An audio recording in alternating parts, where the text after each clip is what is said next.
Start with offense. Again, one of those nights, shots didn't fall. They defend it well. You didn't run it well. It didn't seem like it went as well as you would have wanted. No, it's like we've talked about. We put so much on Javon that on a night where they made it hard for him to get loose and free. We got to be able to find different ways to score, and that's been our struggle. And that's where us continuing to get movement and things, setting flares and getting some down screens and some actions to free guys up, where they don't have to be like a primary ball handler, but be able to come off of something to create some space and get two on the ball.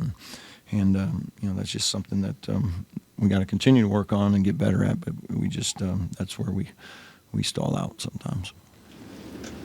Coach, would it be fair to say they were as physical with you as the team's been this year? Yeah, I thought they did a good job. They kept the ball in front of us. They made things hard on Vaughn for sure. And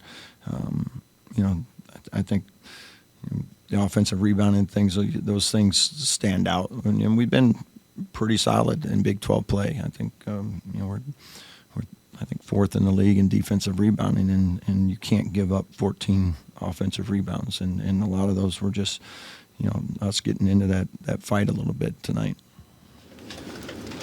What does it say about a player like Javon when he's struggling shooting, but he's driving to the basket and he gets most of his points from the free throw line? What does it say about a player like him? Yeah, I think he's a smart player. He knows, on a night he's not shooting it well, and out of the timeouts and stuff, is we got to get some more paint touches to create opportunities, not only for him but for others too. And I thought he did a nice job of attacking the rim and at least getting himself to the line there for a few opportunities. So again, I thought at the end of the day, it's on a night where you go 4 for 29 from three, it's still our defense has got to be what carries us. And in the second half, when they shoot 61%, that's not good enough, and that's what I know we can do on a nightly basis, and we didn't get that accomplished tonight. What else has to go right in a game when you shoot 31% from the field as a team? What other things do you have to do to win the game? Yeah, it's the two things we just mentioned. You can't give up offensive rebounds, and you can't let a team shoot 61%. I mean, that's as simple as that. You're going to have a bad shooting night. Our defense needs to carry us every night. So on a night like this, if we held them to 34% again in the second half like we did the first half, even though it was an ugly half, it's 24-23. If we do that again in the second half, maybe we have a better result. But, our defense let us down tonight. Darian, first half you had a stretch where it looked very good defensively too.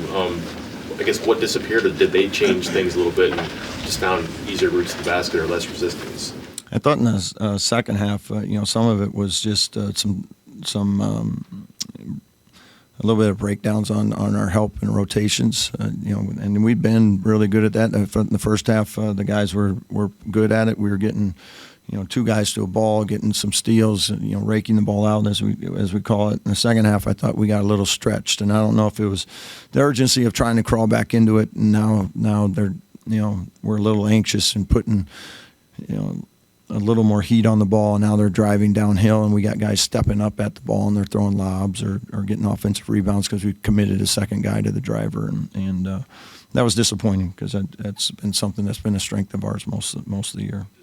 Because you guys are very good generally at congesting the paint, lanes, things like that. The lob, the stepping forward, the initial action leads to a secondary reaction. Does that explain some of the point blank baskets that in the paint that seem to accumulate sometimes? Yeah, I mean those are all the rotation things that again you got to be good at. If Eduardo Imani's going to come over, Toby's going to come over and provide help, that next defender most of the time is the guy that's got to save the day on the backside, and we just weren't there. I mean we weren't there tonight. And some of that was again the dribble penetration of when you get beat.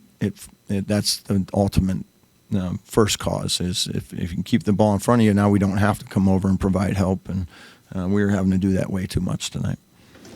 You talk a little bit about fatigue in one of the press conferences last week, a quick turnaround between games, a little bit of that maybe here, some illness amongst the team. Yeah, I mean we just play the way we needed to play tonight, and that's what it is. We'll get some rest tomorrow, and then hopefully we'll come back with a much better edge on Thursday to get back to the way we want to play.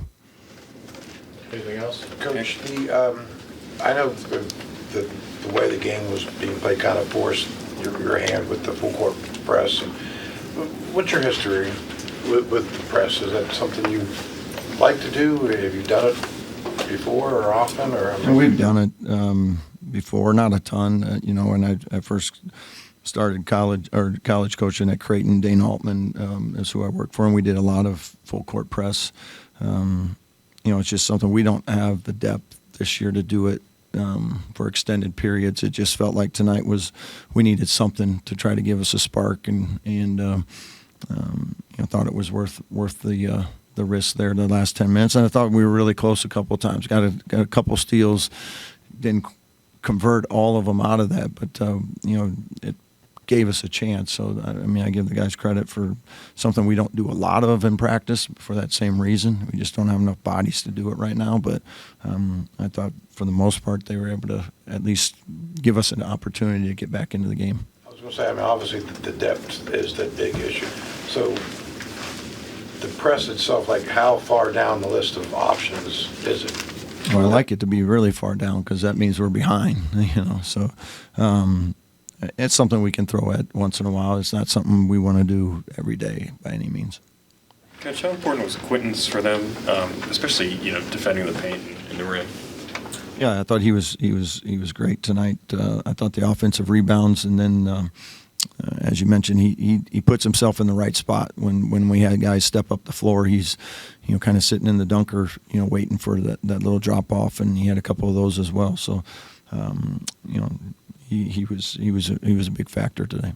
Watching, from where we sit, it seemed like, for a freshman, his instincts were like really good. Just where to be and how to defend. Yeah, he's a really good player, great potential. And you saw a lot of that on display tonight. Derek, you feel like just in the moment here that shot selection was okay and not gonna be mad when you watch the tape and be like, oh, I shouldn't have done that or shouldn't have hesitated or? There was some. I thought we had some really good looks, that didn't go, but there were certainly plenty that I felt like we could have found something better. But to the guys' defense, when you're not getting a lot of movement, you kind of, that's what you end up falling into a lot, is maybe late clock and fairly challenged shots. And for a stretch in the second half, Eduardo and Amani, playing them together, it seemed like you basically emptied out the list of options tonight, tried kind of just kitchen sink kind of stuff. Yeah, we were getting hurt. Toby was in some foul trouble, and they were starting to post their other big, and I think Toby probably didn't want to get his fourth or whatever, but they were starting to hurt us with that, and then we were starting to have to bring a double, and then they hurt us with that with a kick out three. So we went to the bigger lineup just to play them 1-on-1, and I thought it was fairly successful for us. It's just, again, we can't do it for long periods of time. It's the only issue with that. Coach, thank you.